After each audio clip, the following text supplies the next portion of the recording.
There are many familiar faces both behind me, to my left and to my right, as well as to the members of the media. You know, when we began this charge against this horrific tax, if you think a little bit about this tax, we're talking about a tax that was instituted during the worst recession since the Great Depression to bail out, quite honestly, a corrupt authority, over $1 billion in new taxes every single year, and whether it be the president of Yorktown, not just the chamber, Joe Visconti, who's behind me here, whether it be Terrence Murphy or County Legislator John Testa, and then following up with the lawsuit, the amazing leadership there's Rob Astorino, and everybody here as a team have provided.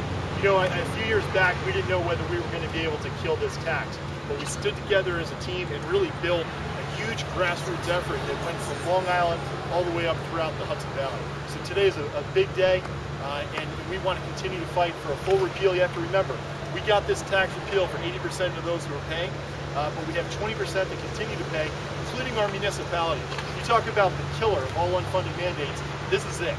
This is really an albatross around the necks of our municipalities, which means that the taxpayers at the local level are getting hit several times with this horrific tax. So without further ado, everybody's favorite county executive, Rob Astorino.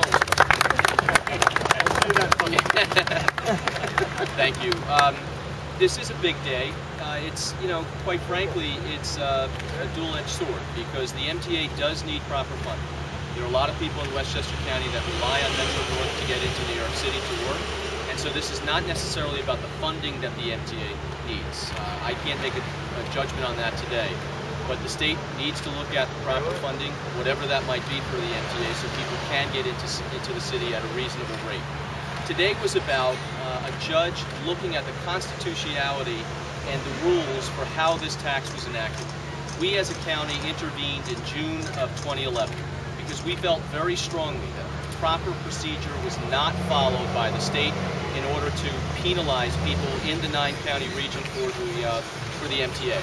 And so for Westchester County government, since the inception of this tax, we have spent almost $5 million out of our budget for this unconstitutional, unfunded mandate. And so we feel very strongly that the procedures were not followed. We were having our day in court, and yesterday we had our day in court, and they ruled that this tax was wrongly instituted. So on a budget perspective, it costs us about $1.3 million this year for this tax, in addition to almost $27 million we pay in other fees to the MTA through the county payroll and through the county budget. For maintenance of services at the train stations, the quarter point that comes from the sales tax to the MTA. So this area, Westchester County pays a lot to the MTA for their services. And we believe very strongly, and that's why we got into this lawsuit with Nassau County and others, that this was instituted the wrong way, it was unconstitutional the way it was enacted, and the courts found that to be true. So an unfunded, unfair mandate, finally, we the people have had a chance to take it to court, and we won. So it was a day for the rule of law. With that, I'll turn it over to Bob Cohen. I'm sorry,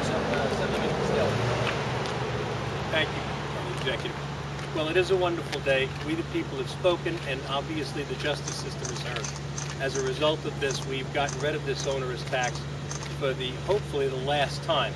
Although there is a possibility that this appeal will go to our Court of Appeals, we are confident that that will be upheld in that Court of Appeals. It is sad that members of the MTA, people who sat on the board such as David Buckwell of White Plains, did not stand up and speak up against this when they were appointed by Governor Patterson to do just that. At the end of the day, the justice system has prevailed, and we are very thankful for the judge for having the courage to render a proper decision. With that, I'll turn this over to County Legislator John Testa. Thank you so much. You know, it was exactly 2 years ago, today almost, that I brought to the county board a resolution to join the lawsuit. The county executive felt the same way. We were like minds, and for the first time probably of that year, we all had the same oars rowing in the same direction. We believed in this unconstitutionality of this law and this tax, the bailout tax, as we like to call it back when it was first brought out.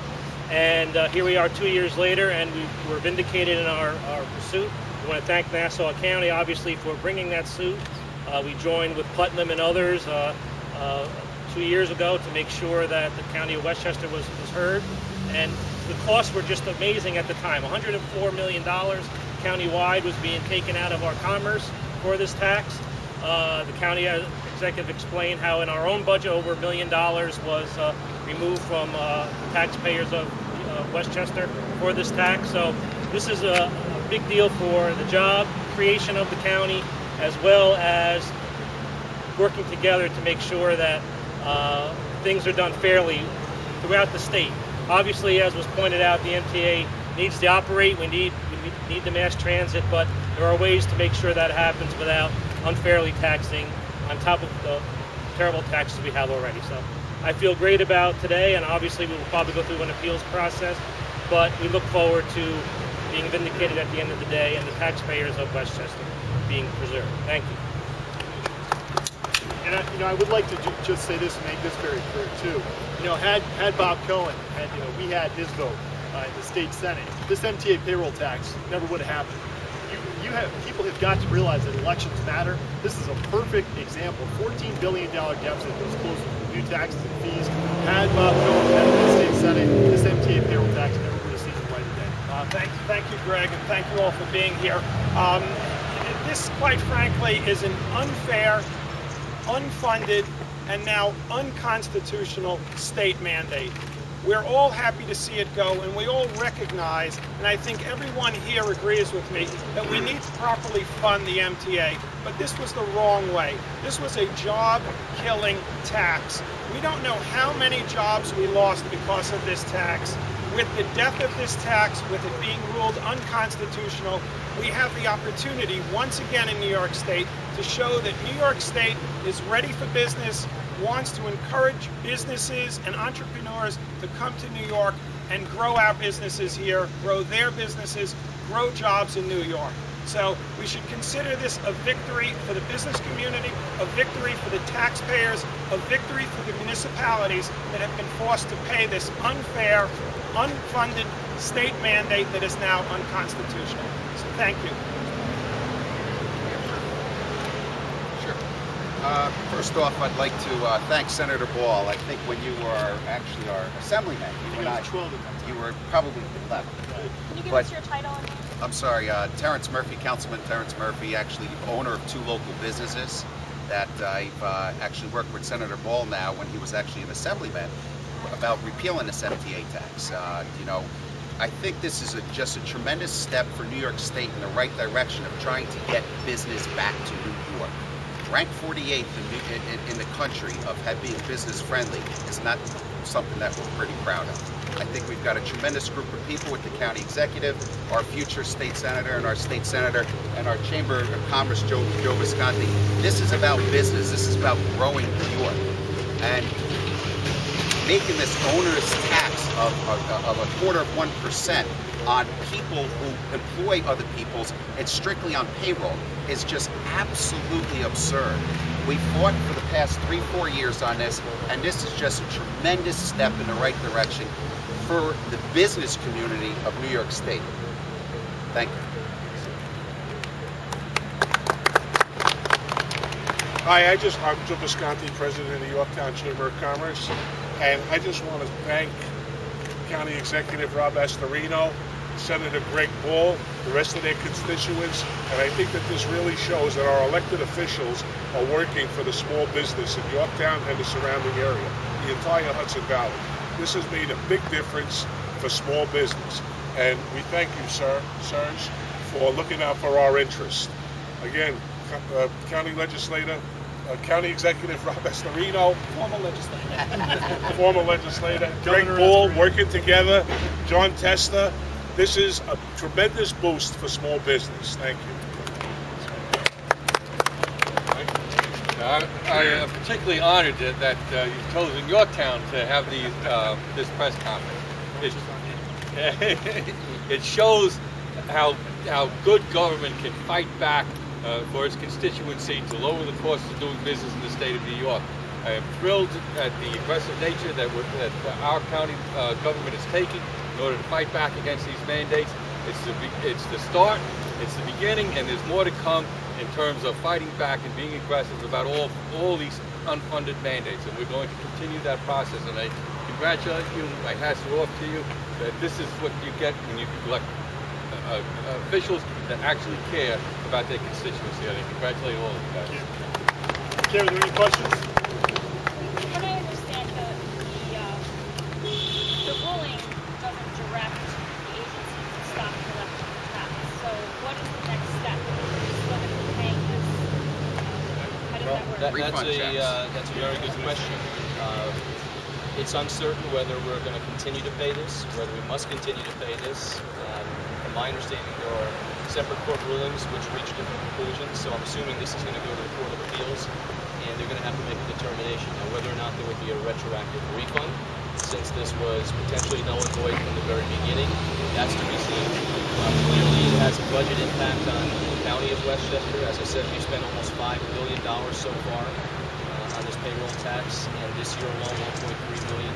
So it makes a difference, especially when times are very, very tough. And we're looking at potential layoffs. All of that helps the savings of that money. So we're going to get some more clarity, not only from our own law department, but particularly, potentially from the state. So as it stands now, you're still paying the tax. It's unclear when you stop paying. You know, when we started this fight, there were counties that actually considered, I know that John was on the forefront of that discussion, Putnam County, because we knew from the very beginning, at least in our hearts, that this is unconstitutional, would have required legislation, in which, of course, we didn't have, which would have actually forced a 2/3 majority vote. That did not happen. The same discussion, certainly it's going to go on now, but this is what I can tell you that I'm going to ask for, reaching out to the governor and to our conference. We're going to ask that this be a legislative priority and be placed moving forward into the next budget, that this be a retroactive refund.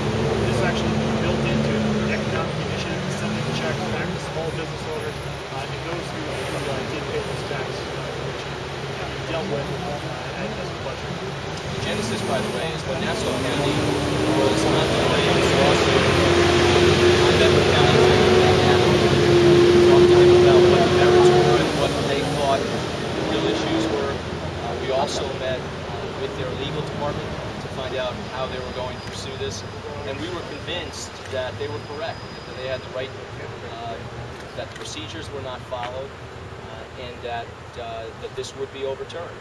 And so we were fortunate to make the decision with the county court to go into this lawsuit. And you also all acknowledge that, the MTA needs to be properly No funded. question. Where would that come from? I mean, there to support raising fares? Well, it has come from the state budget this year.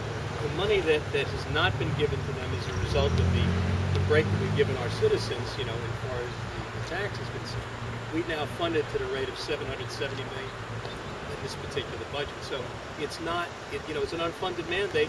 We chose this year to fund it, and kudos to the governor for wanting to do so. So it can be done. It has been done. It will continue to be done if there is any justice. With the MTA, let's just, I'll be the one to say it, and I'll just, I'm not going to pull any punches. With the MTA, we're talking about an authority. There are a lot of great people that work with the MTA, okay? But we're talking about an authority that has cost overruns continuously, 200%, 300%, 400%. They had mob infiltration and corruption, including the construction of their headquarters down, I think it's on 2 Broadway.